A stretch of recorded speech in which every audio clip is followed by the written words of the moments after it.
Islamabad high court bar ने जजेस के खिलाफ रेफरेंसेस दायर करने के इकदाम की शदीद अल्फाज में मजम्मत की है।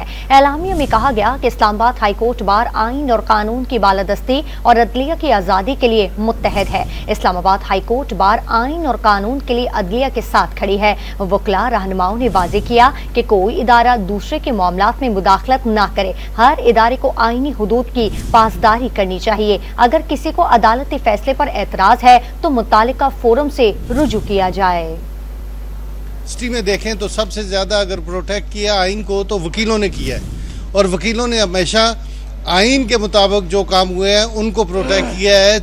जजेस को हमने हमेशा डिफेंड किया है, हमने मूवमेंट की है और अदलिया को बहाल कराया गया था। अब अगर वो बेंच पे बैठ के अपनी मर्जी के मुताबिक फैसले करते हैं, आइन और कानून के मुताबिक फैसले करते हैं और अवामी फैसले करते हैं, तो मेरा ये ख्याल है कि उनका ये इकदाम जो है ये इसको अप्रिशिएट किया जाए और उनके खिलाफ अगर ये मुहिम जारी की गई कि उनकी डिग्री ला की है, अदारे हैं जो भी जिस अदारा अगर यूनिवर्सिटी में या जिस जगह भी चले जाएं, अगर एक पेपर निकाल लें और दूसरा डाल लें तो इसका मतलब है कि ये जालसाजी फिर उन्होंने नहीं की, ये किसी और ने की है।